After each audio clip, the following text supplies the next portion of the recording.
we're gonna make some of our freezer favorites homemade.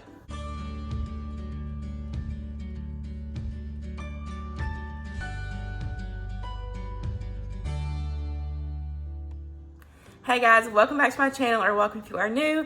My name is Tamara and I have been sharing these Make It Homemade videos for a few months now, and they are so much fun. But I had a suggestion. Somebody asked if I could do a copycat version of the bird's eye pasta. And so I was like, this would be perfect to do other things that I like to keep in the freezer to try to make them homemade. So I've got 3 that I'm going to share with you guys today. I really hope you enjoy. Let's go ahead and get cooking.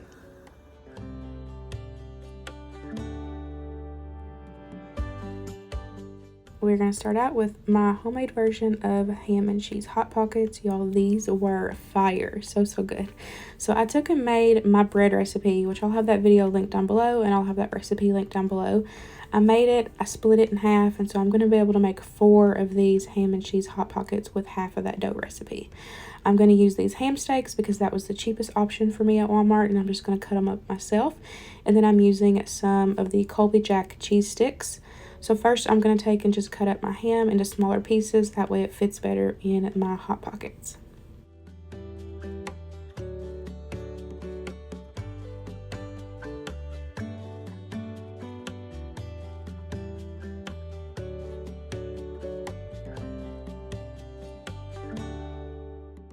Now I'm going to go ahead and just divide up my dough and get it spread out. That way I'm able to put the filling in. Now I chose to do ham and cheese, but you can definitely just make whatever copycat Hot Pocket you like. You can do steak and cheese. You can do pepperoni and cheese. Luke said he wanted me to do pepperoni and cheese next week. They absolutely loved these. So I'm going to take and add in a cheese stick and then add in some ham, and then I'm just going to fold it over and seal it up. You want to make sure that you seal your edges. I added a little bit of water and then kind of just pressed it together. That's going to help seal it, so that way now the filling pops out while it's baking.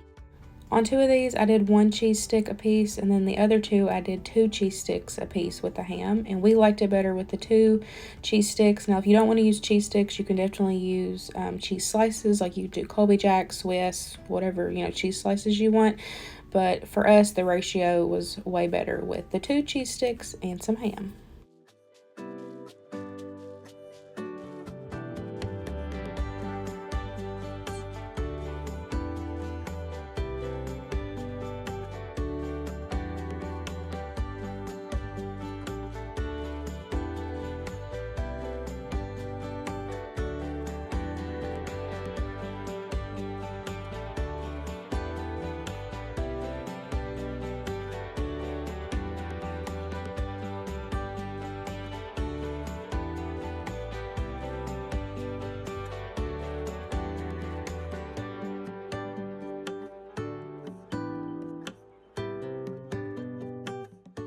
Now I'm just going to take and cover them up and let them proof for one last time for about 20 to 30 minutes. And then I'm going to take a knife and cut a couple slits on the top of them. That way it's able to vent and the steam can come out from the cheese and the ham, and that way the dough can cook all the way through. Now of course you could definitely do this with a different kind of dough, any kind of refrigerated dough, or even frozen bread dough that you thaw out yourself. But doing this with my homemade bread dough was truly amazing. These were so good. I cannot wait to make these again and change up the fillings.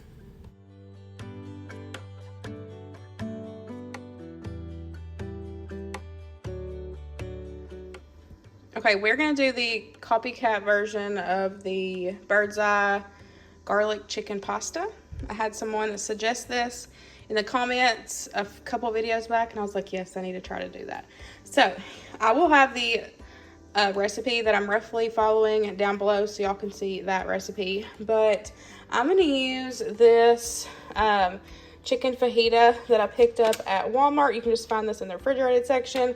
To me, for this is the most comparable to what you would buy in the bird's eye mix in the if it's already done, you know what I'm saying.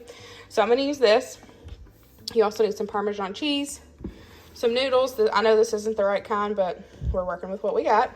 You need some garlic. It calls for chicken broth, which I always use chicken bouillon and water. And then for the veggies in it, it's normally broccoli, carrots, and corn. But I've got this veggie style mix. I'm just going to use the whole thing.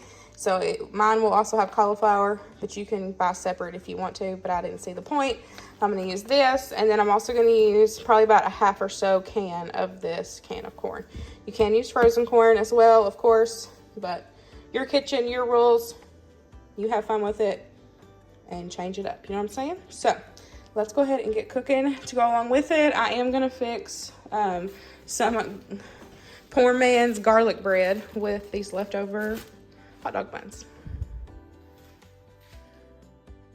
So since I'm using the chicken that's already cooked, this is going to be a little bit easier for me compared to the recipe that you guys will find in the description box.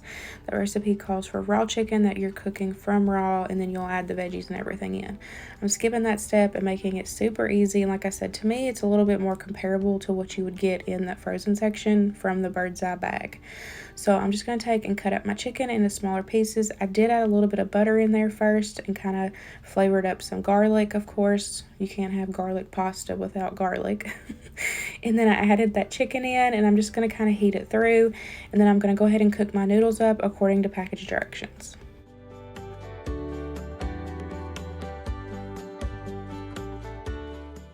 I did steam my bag of vegetables in the microwave a little bit just to kind of give them a head start where my chicken is already fully cooked. And then I wanted to be able to cut up the broccoli into smaller pieces, but I'm going to go ahead and add in that bag of veggies and then add in that half a can of the corn. And I'm just going to give everything a good season: garlic powder, onion powder, salt, and pepper. Of course, just season with your heart, which you know your family is going to enjoy.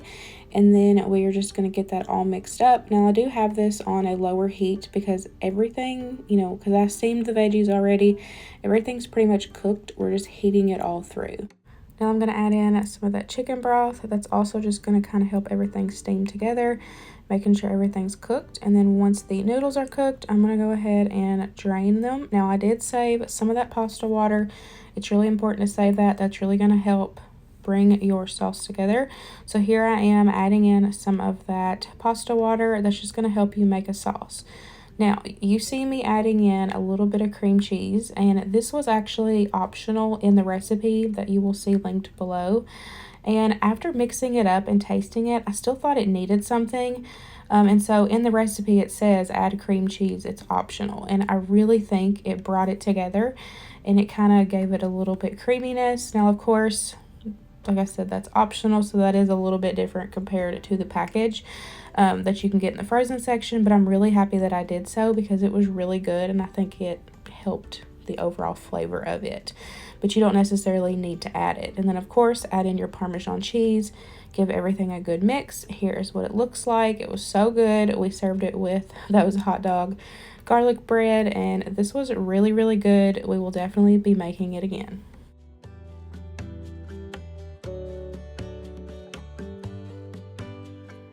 I'm going to make some biscuits, and we are going to have them for freezer biscuits. That way we can pull them out as needed, just like you would get in the frozen section at your local grocery store. You can get the store brand or you can get the Pillsbury. We really like the Pillsbury Grands we get the big bag from Sam's Club. It's a way better value getting it at Sam's Club, but I thought I would try and make my own because we just ran out of the Pillsbury and we won't be going to Sam's Club for a couple weeks. So I really like having these for easy, to throw in like a supper, or easy pop them in the morning, to have for breakfast. So I thought we would make some biscuits. Now I am trying a new recipe. I was recommended this recipe. They said it's really, really good.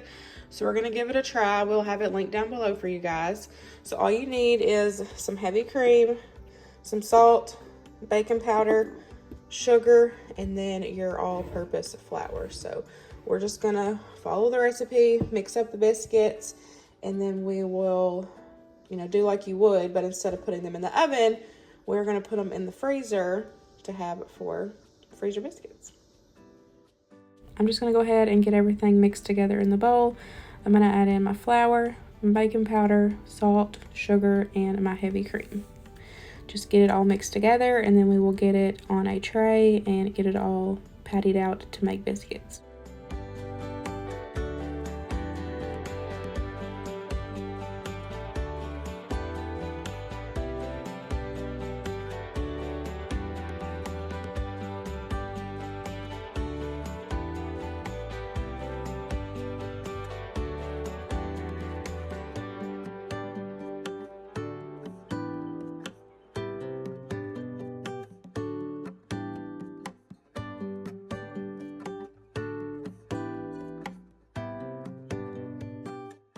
I personally like to mix my biscuits more by hand.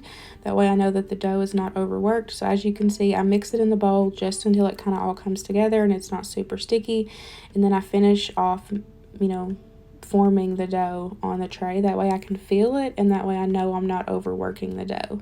So I'm just going to go ahead and kind of patty it out, and then we will make biscuits. Now, I was testing this recipe for the freezer.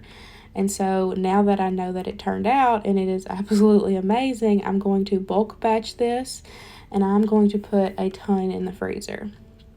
For me, I keep everything on hand except for the heavy cream. So this is going to be super cheap for me to be able just to bulk batch it and have freezer biscuits ready to go.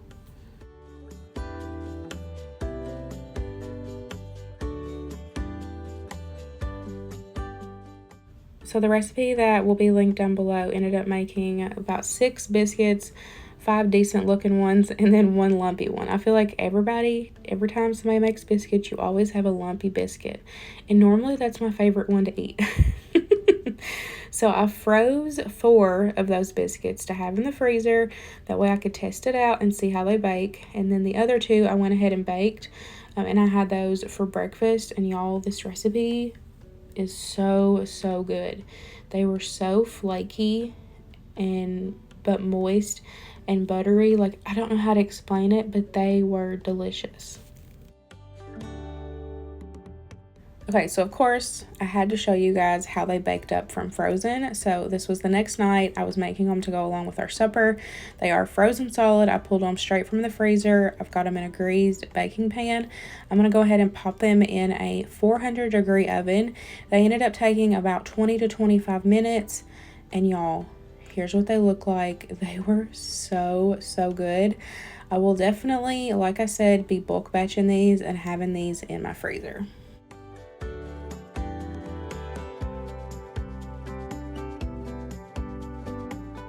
And that's it, guys. That wraps up today's video. I really hope you enjoyed it. I hope it gave you some inspiration to make some of your favorite things that you keep either in your freezer or your pantry or your fridge, whatever the case is. Try to make homemade versions of those.